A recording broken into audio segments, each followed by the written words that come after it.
yang meracuni dan seterusnya dan seterusnya. Dosa merupakan penyebab utama dari ketidakrukunan. Jadi kapan manusia mulai tidak rukun? Ketika manusia itu jatuh di dalam dosa. Ya.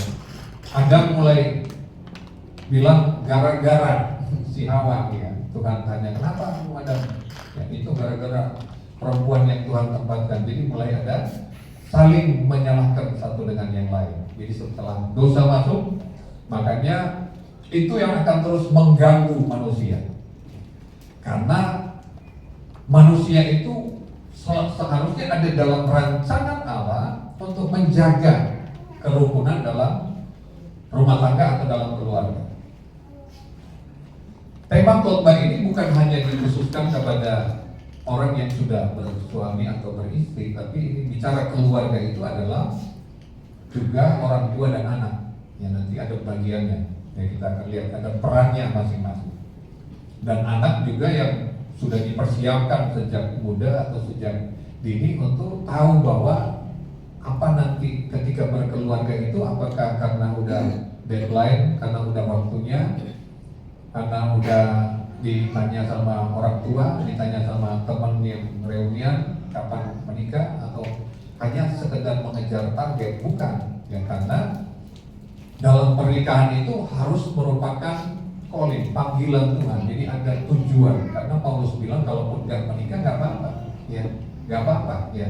Karena jangan sampai menikah karena target, karena deadline, karena udah ditanyain terus, maka kemudian menyesal kemudian tak ada gunanya, gitu ya. Ada pantun dulu tuh, saya pernah menghafal pantun di SD, menyesal di kemudian itu gak ada gunanya. Nah, kenapa keluarga ini mendapat serangan dari iblis? Karena iblis berusaha menghancurkan keluarga sedini mungkin, karena dia tahu bahwa manusia adalah keturunan ilahi yang akan apa? Menaklukkan bumi. Jadi sejak awal Tuhan merancang keluarga itu untuk sebuah tujuan penaklukan. Wah, itu dahsyat sebetulnya. Kalau kita pahami ini, tidak ada keluarga yang akan menghancurkan generasinya. Ya, ini ada gambar orang tua yang berantem, anak sampai tutup kuping ya di tangga gitu ya, karena mendengar orang tuanya ribut gitu. Tentu kenapa mereka tutup kuping ini? Karena pasti ada kata-kata yang tidak pantas, yang keras, yang kasar, yang diungkapkan oleh kedua papa mamanya ini, sehingga mereka gak kuat. Dan ini yang kemudian dilakukan oleh setan, oleh iblis, ya, untuk terus menghancurkan, ya, karena dia tahu kalau keluarga itu terus ada dalam kerukunan, ada dalam kehendak Tuhan, maka itu menjadi ancaman buat iblis. Karena iblis mengklaim bahwa dunia ini miliknya. Ingat waktu dia tawarkan sama Yesus, dia akan kasih kalau Yesus menyembah dia. Dia mengklaim punya dia. Padahal manusia yang diciptakan sejak awal untuk menaklukkan bumi. Ya, ayatnya kita baca di dalam Kejadian 1 ayat 26 dan 27. 2-3. Baiklah, kita menjadikan manusia menurut gambar dan rupa kita, supaya mereka berusaha atas ikan-ikan di laut dan burung-burung di udara, dan atas ternak, dan atas seluruh bumi, dan atas segala binatang melata yang merayap di bumi. Maka Allah menciptakan manusia itu menurut gambarnya, menurut gambar Allah diciptakannya dia, laki-laki dan perempuan diciptakannya mereka, supaya mereka berkuasa. Di ayat yang kedua. Jadi sudah sejak awal bahwa manusia itu diberi otoritas oleh Allah menjadi penakluk yang akan menaklukkan bumi.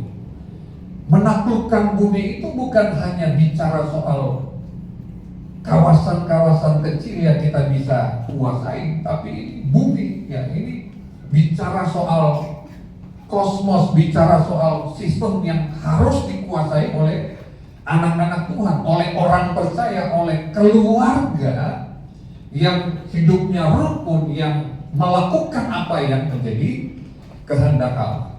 Nah, dengan apa yang kita akan bahas hari ini, itu meyakinkan kita bahwa ada misi khusus, ya, ada tujuan utama ketika Allah mempersatukan kita dengan pasangan kita. Yang setuju katakan amin.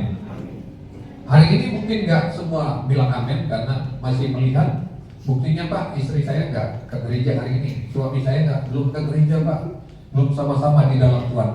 Percayalah Bapak Ibu Saudara, ya, sekali waktu. Memang sejak awal Firman sudah mengingatkan supaya janganlah kamu merupakan pasangan yang tidak seimbang. Ya. Tapi karena mungkin kita dijodohkan, mungkin kita salah memilih, ya, salah memilih dalam tanda kutip, pada akhirnya memang terjadi seperti ini. Atau mungkin di perjalanan ada kekecewaan atau kesalahan sehingga terjadilah hanya ada utusan-utusan, istri yang diutus ke gereja atau suami yang diutus ke gereja, atau hanya anak-anak yang datang ke gereja. Tapi sejak awal padahal Allah merancang bahwa suami istri atau manusia itu adalah penakluk, ya. Kita diciptakan untuk memiliki otoritas. Nah, itu sebabnya kita harus waspada, karena jika ini berhasil membuat keluarga tidak rukun, maka itu merupakan awal perpecahan.